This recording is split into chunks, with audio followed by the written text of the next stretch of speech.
useful to just share some books that I use in reference to the body-mind connection and energy and how it flows through the body when I'm teaching children and when I'm teaching myself, actually, as well. So the first book I wanted to show you is called My Body is a Rainbow, a book about our chakras, and it's by Rachel Rose Zoller. And this is a beautifully illustrated book all about how these energy centers flow through our body, the colors associated with them.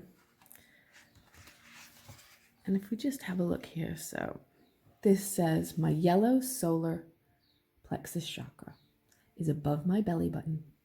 I am full of energy and strength, and when I feel happy and strong, my goals and dreams come through. So you can see how trying to just simply relate these to children in a way that they will understand the importance of each of these flowing through the body. Let's have a look at another one. Now, this is a nice one. So my violet crown chakra is a beautiful lotus that sits upon my head. This lotus is always growing and blooming, just like me and you. Our crown chakra connects us to all humans, plants, and creatures of the world. So it's just a really lovely, simple way to introduce the concept of chakras to children. And they really like this book as well because it's so nicely illustrated.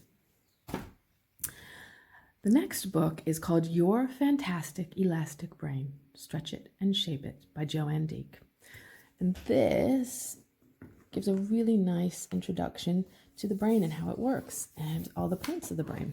And if we just have a quick look here. So what is your brain? Is it a muscle? No, the brain is an organ in your body. It's made up of cells and tissues. The brain controls everything you do, everything you think, everything you feel, even everything you dream. The brain has many parts that do all kinds of different jobs. And here it illustrates the cerebrum, the frontal lobe, the hippocampus, the cerebellum, and the amygdala. And then it goes on to explain them.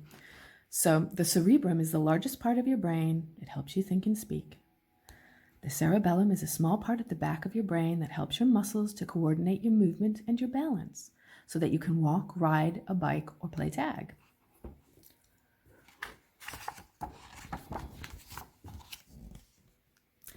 The prefrontal cortex is the part of your brain behind your forehead. It lets you make plans and decisions. The hippocampus is at the center of your brain, and it works like a file cabinet to help you store and find memories. And the amygdala is a tightly packed group of cells deep within the center of your brain that controls your emotions. And this is the one that we talk about the most. And when we try and relate different parts of the brain to animals, we often talk about the amygdala being like a meerkat and always looking out for you, trying to keep you safe. That's its main job. So this, Your Fantastic Elastic Brain, is a really nice book as well to start to explain the brain, how important it is and how it works. Now, something that we do in classes sometimes, and something that's very nice to do at home, is what we refer to as peer massage. And this book is called Once Upon a Touch, Story Massage for Children by Mary Atkinson and Sandra Hooper. And it says it's for ages 3 to 11, but really this is for all ages. I just want to show you how it works. So the introduction says, we all love stories. When combined with the benefits of simple massage strokes, stories present wonderful opportunities for creativity and interaction. Story massage involves the use of easy-to-follow massage strokes associated with spoken words that help to build upon an engaging story. The strokes in this book are shown on shoulders, backs, arms, and head. They can easily be adapted for hands, feet, legs, and face as appropriate. No oil is used, and children do not remove any clothes. Movements and stories can be adapted to suit the individual needs of children of varying ages, abilities, personalities, and temperaments.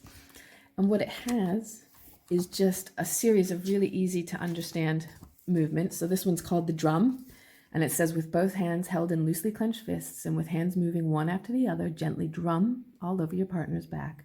Avoid the spine. And then it goes on, and it has really simple stories. This one's Hickory Dickory Dock, and you can see Hickory Dickory Dock, and that's the massage action that's associated with it on the back. And the mouse ran up the clock, and just gentle taps all the way down, and the clock struck 1, gentle circle on the back, and you can see how it goes on, and it's really lovely. And once you get used to these movements, which are really simple, you can start to make your own massage stories up. And peer massage, I think, is really important for children and siblings too, because it teaches boundaries, it teaches respect for your space, your physical space and your energetic space, and it also allows the practice of giving and receiving, because that's something where many of us are out of balance, whether we're children or adults. It's that ability to give and receive in equal measure, where one isn't more than the other, you know? So Once Upon a Touch, story massage for children. And another one, I don't use this one in class, but I have tried it at home, is The Mouse in the Storm, Children's Reflexology to Reduce Anxiety and Help Soothe the Senses by Susan Quayle. And this introduces basic reflexology concepts with the same idea. So you go through a story. This isn't a series of stories. This is one long story. And throughout it, you do certain reflexology movements. But if we just have a quick look at this. So this story is based around a group of animal characters. And the intention is that each animal represents a particular reflex area. So, for example, the central character is a mouse, and she represents the solar plexus, which is very important in all conditions related to pain, discomfort, stress, and anxiety. Mouse appears in all the stories, and you will return to her reflex regularly to help your child feel calm. Each page of the story has a diagram of the hands in the corner showing the reflexes that you should be working with, written instructions on what to do. This story will provide a general reflexology treatment for your child, and this means that the main reflexes will be manipulated if you follow the instructions alongside the hand maps on each page. This story is based on the effects of an unexpected event and the resolution of these events. It is intended to reflect an everyday disruption and to remind us that they can always be resolved. So the characters in these books each represent a reflex area of the hand, and as you visit each of the reflexes, the characters representing that reflex appears in the story. And you have mouse, which is the solar plexus, and squirrel, which represents the head, the sinus, the teeth, the eyes, and the ears. Hare, which represents the lungs and the chest. Mole, which represents the digestive system. Otter, which represents the lymphatic system. And snake, which represents the nervous system, back, and spine reflexes. And if we just go through and have a little look. So here we've got, and it says, all the animals were still asleep. Not one of them made a single peep. The howling wind swept through the land. The giant waves crashed on the sand. So this is sort of halfway through the story. And you can see at the top, it says, using the palms of your hands, create small circles down the sides of each hand like a locomotive. And it just goes on like that. Each page has different movements. Like that one says, gently caterpillar walk down the outside of the side of the thumb, then slowly work your way back using tiny, gentle circular movements. So that's really lovely. And if you have children with sleep problems, no matter what their age, try something like this. Have a look at it. The Mouse in the Storm by Susan Quayle. Okay, now for you as an adult, this, and then referring it back to your children, this is a book called Making the Brain-Body Connection by Sharon Promislow, a playful guide to identifying and releasing mental, physical, and emotional triggers. And the thing I like about this book is you don't need to read it cover to cover. You can dip into it. There's lots of exercises, really useful exercises, different things you can do for anxiety or stress or concentration. And it says here that this book is designed as a step-by-step process in which you will learn how your brain-body works and how you can support it to work optimally. Master a tool, noticing your own biofeedback mechanisms for accessing how your brain-body is currently supporting or sabotaging you in achieving your goals. Identify the key stressors in your life and learn to recognize the psychological and physiological results of that stress. Explore and experience how the brain, body, and senses interrelate and process information, and how you can do it better. Be introduced to the brain-body balancers used to effect change. You will re-educate your body and central nervous system with easy-to-do techniques and body motions drawn from specialized kinesiology. That is the part of this book that I use the most. Put it all together in a model you can easily apply to identify and handle any specific learning and performance issues in your life. Now, some of that sounds like overly complicated and whoa, what does that all mean? But it's actually really, really simple. I'm going to see if I can find one of the exercises. Here's one, and this is easy, okay?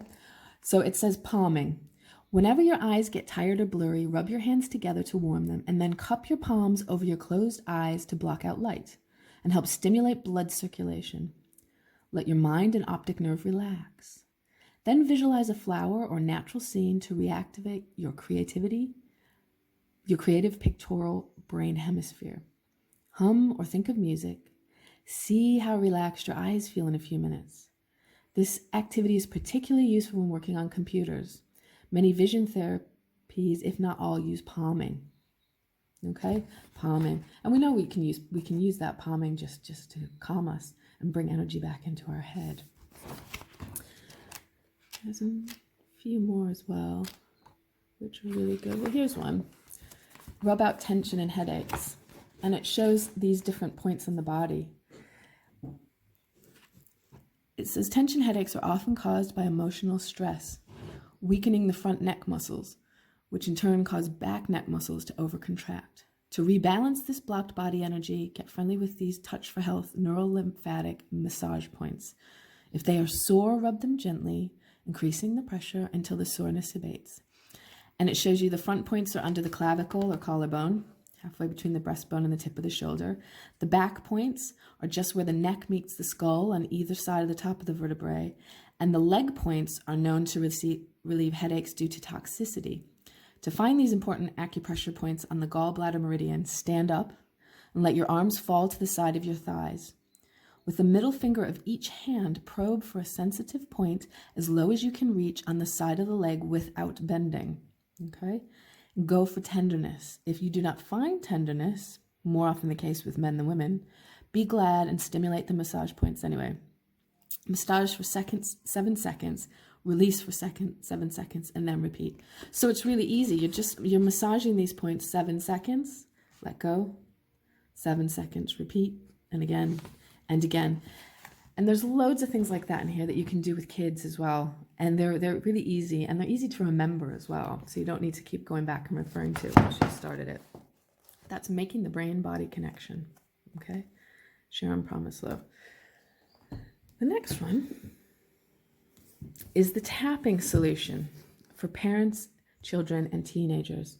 How to Let Go of Excessive Stress, Anxiety, and Worry and Raise Happy, Healthy, Resilient Families by Nick Ortner. Now, there's loads of stuff on YouTube and the internet about EFT tapping and the process that you should take when you tap, starting out with the karate chop and continuing on various points in the face. But really all tapping is a combination of acupressure points and modern psychology, really, that works to sort of physically alter the brain, your energy systems, and body all at once. So it really is helping that body-mind connection. You just tap on specific meridian points, and quite often it's most effective if you're talking through traumatic memories, because you're literally reprogramming the brain, or talking through a wide range of emotions that might be upsetting you. You are just literally reprogramming the body and the mind to come into a more peaceful state. But here is a little story. So, from anxious to ace performer. Okay. So when Marla showed up for her singing lesson, she was in a panic. After spending months practicing her piece, Marla felt sure that she was going to perform poorly on the final singing exam she was due to take the following week. Although a very talented singer, Marla had historically performed poorly in sight singing, which would compromise one entire section of her upcoming final exam. Sight singing, which is singing a piece on sight without advanced preparation, had always been Marla's Achilles heel, the one part of her singing that she'd been unable to master. If her past history was any indication, her inability to perform in sight singing would hold her back from what might otherwise been a successful singing career. As she shared her growing sense of panic with her voice teacher, Suzanne, Marla's entire body visibly tensed. Knowing that their practice time together was limited, Suzanne led Marla through several rounds of tapping on her anxiety about sight singing. After 15 minutes, Marla's anxiety around this issue had nearly vanished. They then moved on, finishing their session by practicing as they normally do. At the end of their time together, Suzanne wished Marla well in the exam. 2 weeks later, Marla returned with her test results. In addition to getting high marks for her area singing, Marla had done better than ever before in her sight singing. They were among the best scores Marla had ever received. Years of anxiety, fear, and frustration around sight singing had been reversed in just 15 minutes of tapping. Okay, so there's one success story and just one example of how it can be used. But there's lots of good things in here for adults and kids. And good stuff for teenagers too. Okay. And finally, one for parents. I'm going to read you a little bit from this. It's quite funny, but it is adult. And it is called The Reluctant Adult, a book for the perpetually overwhelmed by Katie Kirby, the best-selling author of Hurrah for Gin. And you might have seen her page on Facebook or Instagram and things like that. And she does really funny, humorous little stick cartoons and things, quite often related to modern motherhood. And she says a lot of things that we all think but never really say. But this is just a little extract from a bit I just thought I'd read because it's kind of funny. So it says, and relax. So this is like sort of at the end of the day. And it says, Mommy, can we do some crafting? And she says, no, of course, darling. I love you. Mummy might sometimes feel tempted to tell Topsy to piss right off, but she's a good person, and she knows that children are a blessing.